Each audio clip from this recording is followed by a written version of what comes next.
Hello and welcome to another InventRight TV show. My name is Andrew Krause. I co-founded InventRight with Stephen Key over 21 years ago, and we've had students in over 65 countries during that time. We have Emily Crawford on with us today, and she has ventured two of her products, and they're on Amazon and on Walmart.com. Really cute baby products. Welcome, Emily. Hi, thanks for having me. So, well, let's just jump in. Let's just take a look at two of your products so people can see them, and then we'll jump right back. Here we go. Sure.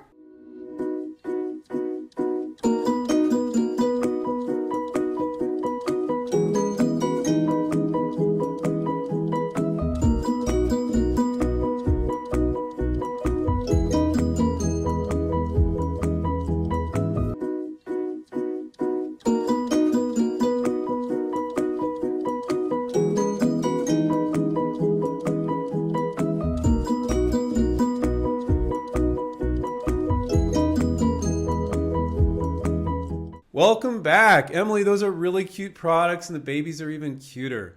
I was able to use my daughter for a while as my spokesperson, but now she's too big for all of them. So we have to, I'm always asking people, hey, can I borrow your baby?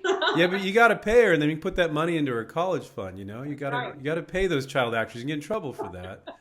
But anyway, so you've ventured these products, and you said to me, like, oh, I wish I'd found you guys sooner because I would have licensed it.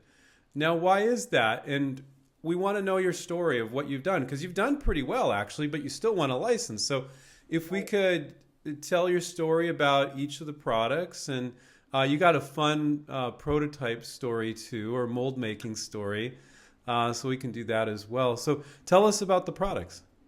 Sure. So my first, both products came out of a moment of insanity while raising my children, and really a moment of stress of there has to be a better way. So with the Bumblebee product, I was changing my daughter's diaper, and it was the middle of the night. So I had my cell phone out and had the flashlight on, was holding it over the dirty diaper and trying to change the diaper with the other hand. Ew. And my cell phone actually dropped down into the diaper.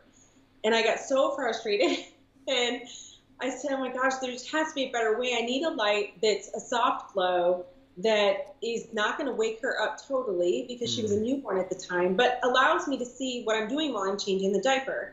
And then also at the same time, babies have a tendency to kind of have these wandering hands while you're changing their diaper, and they like to get down there and then their hands get messy, or they do what I call the alligator roll, where they'll be on the changing table and try to flip over a lot. Yeah. We're always putting them back over. So I had this idea for a product that they could hold on to, that would light up, that would be washable, that maybe we could play with in the bath. And kind of in my mind, this Bumblebee design came up, and it has a light little light. You have a creative mind. That design came out. That was the first thing you thought of, huh? You're creative. Yeah. Well, I do have a background in graphic design, and my degree's in public relations, but I spend a lot of time marketing other people's products, but never my own. And so I drew it up in Illustrator, Adobe Illustrator, and then I thought, okay, if I'm going to actually make this, I think I need to have a prototype, because I had no previous background in product design. I was just kind of winging it. I didn't really know what to do. I had a mentor that I had been working with who kind of showed me how to get in contact with Alibaba. And Alibaba is kind of like a dating site for people who want to make a product and people who make the products. And so I got on Alibaba and kind of looked for products that I knew were somewhat similar to what I wanted, which would be like the rubber duckies or bath toys, that kind of thing. And they said, we need you to send us a prototype. I'm like, okay, how do I do that? Now, these are the contract manufacturers that make stuff, but not a type of company you license to. Like they're over in Asia mostly. Correct. Yeah. Okay. Shenzhen, China is where I had this made. Mm-hmm. And so I went to Michael's, the local craft store, and bought a foam core ball and another 2 pieces of foam to go on the side, and just took a kitchen knife and kind of shaved down the archaic wings, and I bought molding clay and molded the clay all around it, and then had a Sharpie and just colored on the eyes and the mouth with different Sharpies. And boom, I had my prototype, and it's since kind of melted and falling apart. I still do have it, but it's so fragile. I kind of keep it up on the shelf so So nobody can touch you're it. trying to get this thing made overseas, and you didn't do CADs or anything like that. You literally sent this clay prototype to them, and they were able to make a mold from that. Now, Yeah, why did you do that? You were on a tight budget. yeah. I mean, I didn't know how to use a 3D program. I didn't want to really hire anybody. Mm-hmm. Also, just for design and idea purposes, I didn't want the idea stolen, so I wanted to keep it very close. And yeah, I didn't really tell anybody what I was doing, and I just wanted to do it all on my own because I thought if I'm going to do this, I want to do it. I want it to be mine. I want 100% for all of it to be mine. So yeah, I sent it off to them, and then their team put together kind of the 3D design for me, digital design. They sent it back and said, "Do you like this?" We picked out colors. Um, yeah, and then I think probably 6 weeks later, we went to production. And so all in all, it took me about 4 months total to go from idea to production. Now, what stores did you put it in? Where did you put it? Where did you Um, sell it? then I started on Amazon, and Mm. within 6 months of it being listed, it sold out. And because I was a newbie and didn't know what I was doing, I had taken all of that profit and paid myself back for what it cost me to make it. So then Mm. all of a sudden I'm out of inventory. It's time to go reorder, and I didn't have enough money to pay for more products. So I Yeah. had to continue working 2 jobs and saving everything I could to make enough money to reorder. And that's some of the things you don't know when you go into having a product on the shelf. You don't understand it, or you wouldn't even realize that you need the first round of product that's actually out there. You probably won't make any money off of it. You need to save it, or at least a portion of that, to put back towards the next round of Mm. inventory. The cash So flow is really tough. Like if you were really hugely successful, you'd have to like get a loan, and a bank doesn't want to give you a loan. So your success can kind of kill you. Cash flow is yes, very, very difficult thing when selling the product yourself. yeah. Yeah. I bootstrapped everything, and I didn't do a GoFundMe or a Kickstarter or anything. I paid for it 100% myself, and I'm proud of that. But I also Good. suffered financially because of it. But gained it all back when I ordered my second round, and now they're back on the market and making money now. So I was able to pay myself back, save up, and then order more. Did it disappear from Amazon for a time because you didn't have it Yeah, there, and do they get yeah. upset about it? So sounds like you had a good experience selling on Amazon. Was it hard to get that up and running? And what are some of the difficult things you encountered selling on Amazon? So Amazon's kind of its own unique environment and animals. You have to learn all of the nomenclature. You have to understand the fees. At first, I had all my units at the warehouse so that they were doing fulfillment by Amazon, where I never touched it. But with that comes a referral fee and a pick, pack, and ship fee. So by the time my little $2.70 bee, I sold it on Amazon for $18. And by the time they would take their referral fee and their pick, pack, and ship fee, I was really only making about $5 per unit. Hmm. Like, and then on top of it, you have to pay $39 a month to be an Amazon seller. Hmm. So the Amazon is really a volume game, a high volume game. If you can sell high volume, you're going to make a profit. So what I ended up doing was pulling my inventory from the warehouse and bringing it here locally to my own storage. And so I pick, pack, and ship everything myself. So I'm saving that fee. And if I have a lot of local deliveries because a lot of my friends want it. So I'll save on shipping that way too. Are Um, you are you enjoying shipping all those yourself? Is that I fun? no, Is that no, one of the reasons why you want to move over to licensing, or is yeah. it just that maybe the sheer volume that a bigger company can do? I think it's both. I mean, I would love to see both of my products owned or licensed out by a larger company because they've got the cash flow to put into marketing dollars and they've got the teams to do all the shipping. And I can only do so much. I mean, yes, my background is in marketing, but if I really wanted to make a huge impact and sell millions, I would have to put a ton of money into brand awareness and advertising, that kind of thing. Even if through social media, I know it's you can buy ads on Facebook pretty cheap, but you can also run through those dollars quickly. I mean, $500-$600 at a time, and only make 2 or 3 sales here and there. So for me, you would rather license it than hire employees and have to go get angel funding and and take all those risks. And you have a day job still, or? I do. I own a marketing company. Okay, you can't do that and be venturing a product at the same time on a huge scale. It would be really hard, I would think. Yeah. I mean, it's been, when I'm first creating a product, I'm working with manufacturers in China. So I work my day job from 9 to 5-ish, and then I have 3 kids and a husband and a dog, and so I get everybody taken care of, and then we all go to bed. And at about 1 o'clock in the morning or 2 o'clock, China wakes up and they're ready to do business. They are ready to take orders. They want you to approve things. We have to work on shipping contracts, that kind of thing. So I was working through the night as well, pretty much getting about 2 to 3 hours of sleep. Mm-hmm. Wow. Okay. Well, it's good. It's nice to paint a picture of what's involved. So if people do want to sell a product themselves, they know what's involved there. Now, some people, and I do think it's impressive, but you're on Walmart.com, but we were talking about the difference between being in Walmart and being on Walmart.com. So what's the difference there? So you have to be an approved vendor to sell on Walmart Marketplace. And I actually was able to gain an interview with buyers. They were doing what's called a product review. So every product that's out in the store has an annual review in its category.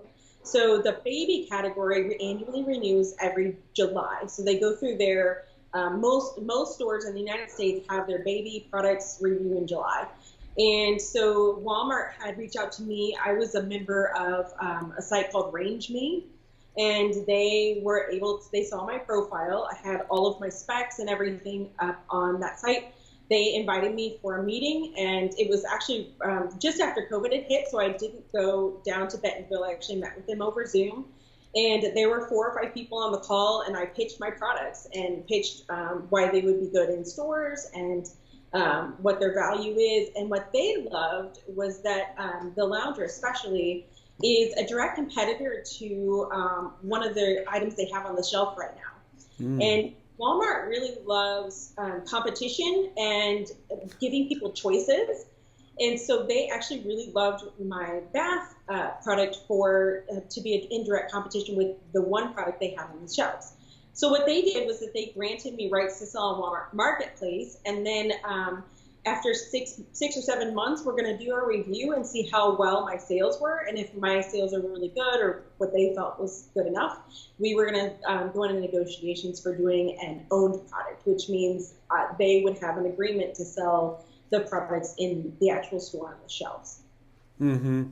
Yeah, it's tough, though. Walmart's gotten, well, not in trouble, but vendors have gotten in trouble, one SKU, one product vendors, because they can't handle the cash flow. They start getting a lot of orders from Walmart, and then Walmart's like, no, we don't want that anymore, and then the company's crushed. Yeah. So it seems like they're taking a very different approach. And even after a successful sell on Walmart.com, do you think they're going to grill you about, like, what's your cash flow, how long you've been in business, and all that stuff, and then they still might not take you on? Or what is your impression there? I'm not an expert at that. I'm an expert at licensing. So we actually did go through all of that when I did my interview with them. They actually had me present everything, including my financials, and my sales, and my ability to, my warehouse space, and how fast I can pick, pack, and ship, and how many units per month can I give. And so there's a lot involved there. And for me, although that sounds really exciting, and I would love to go stand in the store next to my product and be like, "Hi, I'm in the store," I'm just, my talents are in the creative development of the product itself. I am not a numbers person. I can help you with branding. I designed this box. I can do the graphic design. But when it comes to inventory and tactical logistics, I could do it if I try really, really hard, but it's not something that's fun to me and not something I really look forward to. Does that make sense? Yeah, no, it makes a lot of sense. And I think that there's nothing they're just two different paths, licensing and venturing, and there's nothing wrong with one or the other, but people need to know the path they're walking down. And a lot of folks, they don't realize that with venturing until they're far down it. And you need to be equally excited about running a business as the product. You can't just be excited about your product. Do you want to talk a little bit about that? Most of the people in your position, they're like, oh, that's so true, Andrew. But people early on, they're like, no, it's my product. And you had mentioned, I didn't want anybody to even make the prototype because I wanted it to be all mine. And that's how people feel in the beginning. And now your mindset seems to be so different. You're like, hey, no, if some big company took it on, they can call it theirs. If I can see it in the store, I'm getting the royalty checks, and I can see, babies enjoying this thing, I'm good. So what happened there with that? Just all this work, I guess, and you realize it is. And I think what happened with the Bumblebee especially, I immediately got a purchase order for over 20,000 units for the country's leading subscription box for pregnant women. And I was in tears. I was so happy. Oh my gosh, this is amazing. Yeah. Huge order. Then I went to go negotiate the purchase order and the shipping and when I get paid and when all those logistics you don't think about. And they weren't willing to pay anything up front. They didn't want a cash flow. So for me to have a special order, because I didn't have 20,000 units on hand, I would have to go to my manufacturer, have them make this specific order for them. I have to front the money, then I have to ship them here from China to the United States, and then they get sent to the subscription box, and then they pay me. Well, that was going to be $78,000. I don't have that kind of cash flow, and I didn't want to go get a loan for that. So unfortunately, after negotiating with them for almost a month, I had to back out because it was a financial decision on my part to not put myself into debt just to get this order. The back end of it, I would have made a ton of money, but what if it had fallen through? What if it didn't? It had all these stipulations in that price agreement that talked about if my products didn't make it to their warehouse by a specific date, they would reject my order. Wow. And they weren't willing to change that. So these are the things you come up against when you start having a physical product in the market. You find that the rules are stiff and hard, and because they've got so much on the line on their end in terms of having to resell it, they're not willing to do that for you on this end. And kind of going through the inventRight course, I learned a lot about how it's important if I do get a licensing agreement for me to stay a part of that marketing journey, because I understand the process now. So if somebody were to take on my products, I understand how my manufacturers work. And so I guess just thinking about it here out loud, that's a blessing for me to have gone through the process of going to market, because now when I do license it out, I'll understand that language better. I understand you respect what they're doing for you, which is incredible. What a company does, their money, their workforce, and their distribution. And anybody that's tried to venture respects that for more than people that don't. Really savvy business people, even if they haven't done it, they're like, no, I get it. I understand it. But you're right. When you're a small company, it's one person company, I'm assuming, and you get a 20,000 order and you don't have distribution elsewhere. Now, a big company might be like, okay, if they're going to kick it back, we'll just put it in this other distribution channel because they have many distribution channels. But it could just sit. Like you could have 20,000 units. You're like, and then that's just costing you. The cost of keeping inventory is huge, right? And then you have to spend more money to maybe you're working your marketing job. You have a marketing firm. And you have to hire a manufacturer's rep now to try to get into other stores to sell that 20,000 units because you don't have time to do it because you got a business. Or if you did it, then your business would suffer, your other business. And it's people need to see that. Some people are up for that, and I admire people that can do it. But it needs to be more than I love my product and I believe in my product. You need to really be willing to do the drudgery of running a company. Yeah. I mean, you have to treat it like a business, and I think that's what I learned really quickly. I had actually branded my original company name was Rockin' by Baby, and that's cute. I went to go trademark it, and I got a cease and desist letter from a famous rock star. I'm not allowed to say his name publicly, But he had a brand that was similar and felt like I was infringing on that, Oh. and had already gone to print on Oh no. my products had the logo on the bottom. We had everything was set, ready to go. And then right before I went online with the sales, I get this letter. So we worked out an agreement with him where I was able to sell off my inventory. But then anything from after that set on needed to be rebranded. But that was, I'm not saying they were kind, but at least you were able to do that. They weren't completely terrible. Yeah. Well, when you're going up a rock star, I mean, he's got millions of dollars. There's no, I mean, this is a very famous person. Yeah. There's no way I can fight that. I live in the Midwest. I just am trying to live my life. And you get hit with these things and you don't expect it. But what's important to understand is that you can't stop. Like I had a moment where I fell apart. I was actually sitting at this table right here. And I'm like, why? Why is this happening? I had come so far. Everything was ready to launch. And I thought, okay, well, whatever. I mean, it's just a name. I'll just move on. And so the next day, I actually decided to just roll my product development company into my graphic design company. So I actually bought it for $1, and then it became OA Creative.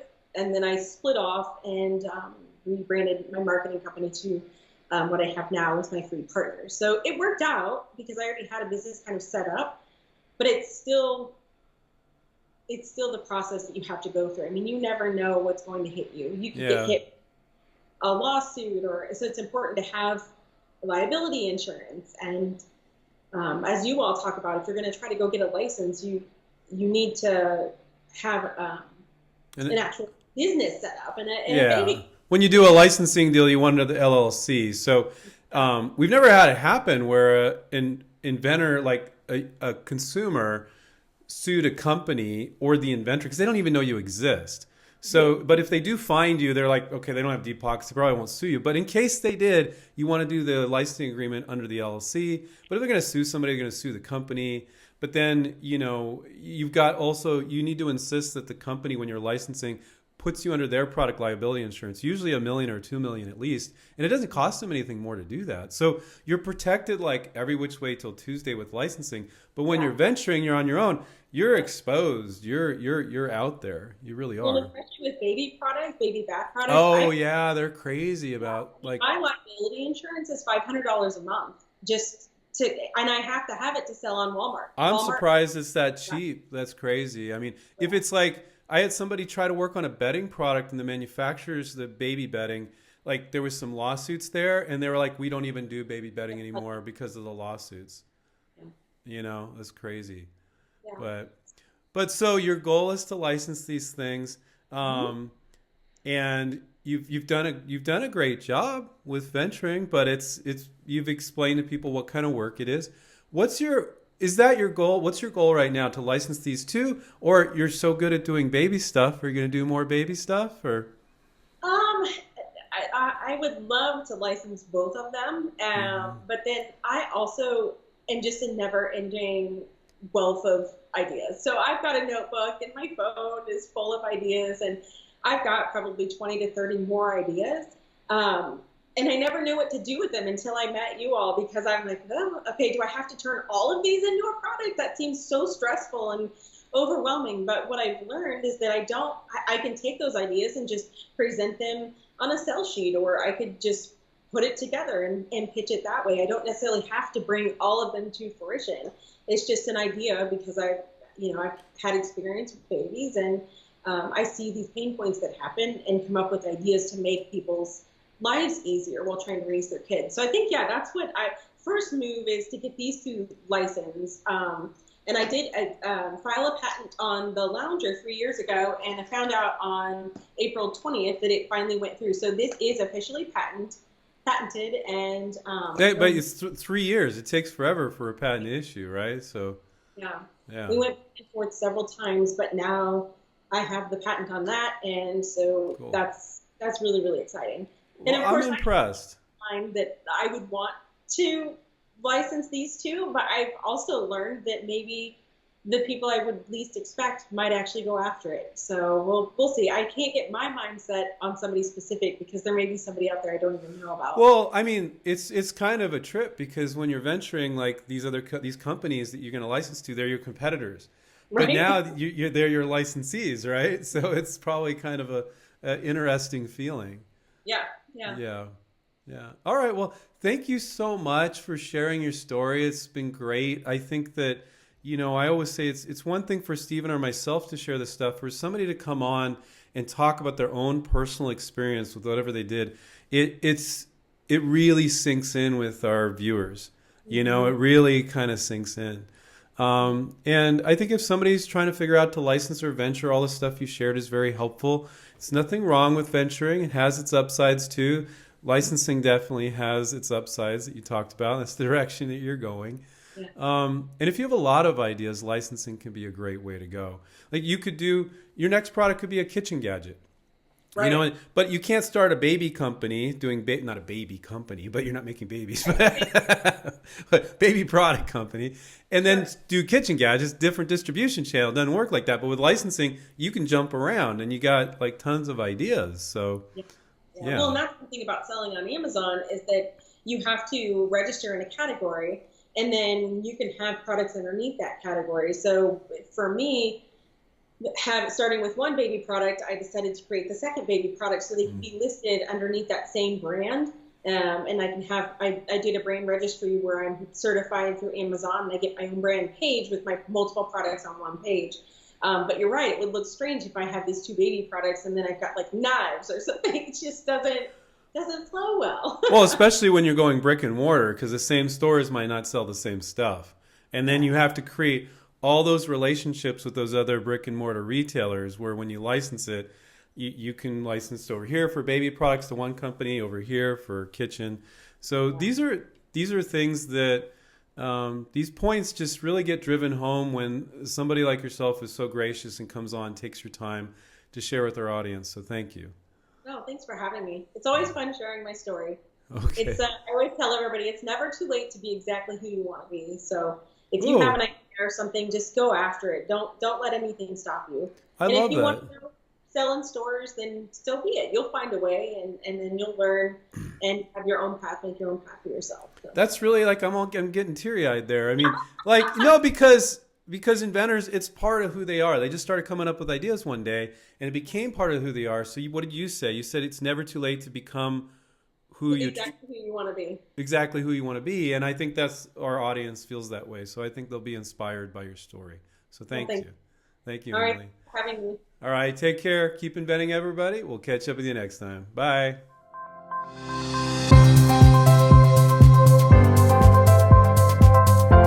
There's a great idea in each of us. But it's truly magical to see it come to life.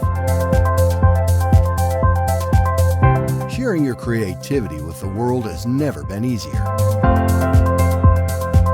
We can help.